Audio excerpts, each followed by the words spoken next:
We told you about the clean CR. It looks like we're going to get a vote yesterday, and we're doing this under suspension of the rules. So to back up a little bit, 6 days to a government shutdown. You don't see a countdown clock on our YouTube screen right now because no one is telling us the government is going to shut down. We're going to try not to be part of that. We also don't have a deal yet, but there is a vote coming tomorrow, and Nathan Dean joins us from Bloomberg Intelligence. 20% odds, if I remember, last week is where you were. Yep. You must be feeling kind of, welcome back, by the way, optimistic, seeing some actual paper in the process. Absolutely. I mean, we saw over the weekend Speaker Johnson say, now we're going to move forward with Plan B, this clean-ish CR. Mm-hmm. They're moving forward with this vote. We anticipate the Senate will pick it up after it. And, we do think that there's not going to be a government shutdown and that they'll kick the can to December, which I think is good news for a lot of the people listening in the D.C. region that work for contractors and the government and so forth.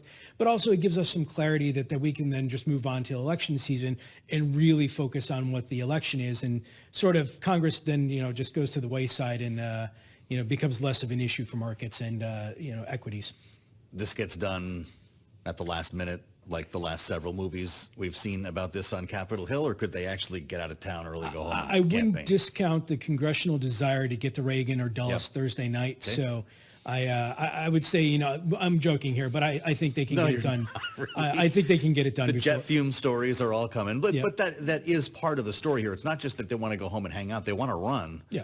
For re-election, especially if you talk about the House, and they've got the ball right now. Yeah, absolutely. I mean, just remember, if they shut the government down, or if, they have to stay here till September 30th, that means that, they're going to stay here a couple days more after, and every day they're here in Washington is not a day that they're in their home districts running against somebody who's back home saying, so-and-so's in Washington, they're not getting the job done. So I think that all the politicians, even at the Gensler hearing today, was much more muted, because I think a lot of folks are just like, get me out of town, get me back home, and let's concentrate on this election. Even the Gensler hearing, which says a lot, I suppose.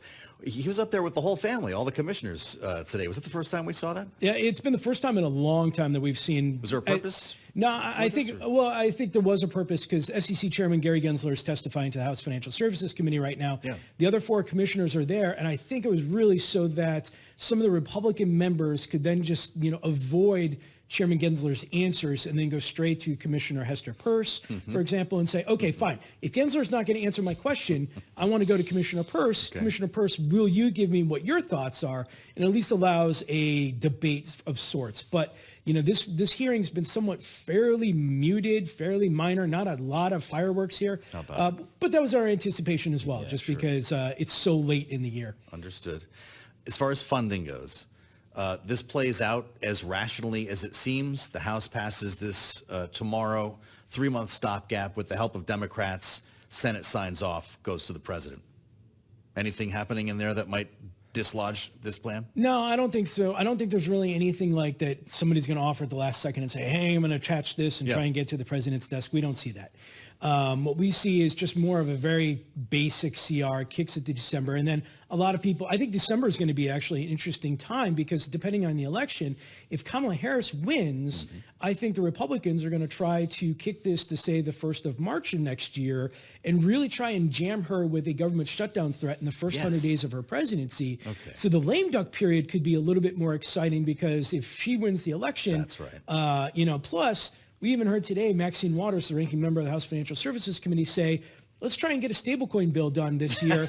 If that happens, it would be on that December 4th time frame, attaching it to the government shutdown. Well, so I thought you might go there, because we're setting ourselves up for a working Christmas, aren't we? We're going to have a shutdown potentially. If, to your point, if Kamala Harris wins the presidency, the Republican-led House is not going to give an inch on this. Could we actually end up with a New Year's shutdown, or is there leverage there for Republicans to do something else? I don't think that we would have a shutdown. I don't think our odds of a shutdown would go above 50% at this point for December, but it'd certainly be one of those where you grab the popcorn and you watch the headlines because, look, this is the last chance before the new congressional term that somebody like Senator Dick Durbin is trying to get his Credit Card Competition Act through. There you go. He would try and attach it. Yep. The stablecoin bill would potentially be attached. Every lobbyist on K Street would be like, let's see if we can get something done. They're just playing what-if scenarios. But as you know all too well, these what-if scenarios do turn into headlines and then sometimes turn into momentum. So that December 1st to December 14th,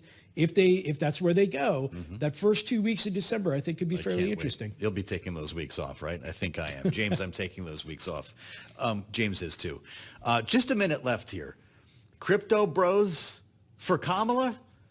I'm being kind of facetious, but there was this narrative after like a one line in a speech that referred to AI and digital currencies, I believe she said, digital technologies, that all of a sudden she's on board with Fit 21.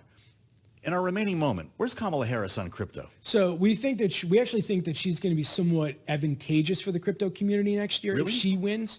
But I will just say this. With all the crypto regulatory framework that you're going to get, there's going to be tougher consumer protections, tougher AML language, tougher enforcement risk. And so ultimately, if she were to move forward with this, we think it benefits the likes of those of like Coinbase, who have technology spend, compliance spend over the mom and pop folks, thinks of individuals in your garage starting a startup. Got it. You know, so it's certainly going to be interesting, but it's going to be heavy regulation, but it will be some sort of regulatory. What's Trump's? Was it World Liberty Financial? Am I remembering? Yep. That? Yeah. And you know, he said that Would he benefit from a Kamala Harris administration? We'll see. He wouldn't answer that. It's great to see you. Nathan Dean, what city are we going to next? New York. New York. I'll be there too. Maybe we'll meet up. I'm actually a couple days from now. All right, Nathan Dean, in high demand globally to find out what in the world a Kamala Harris administration would mean for the markets. That's partly why we talk to him every week.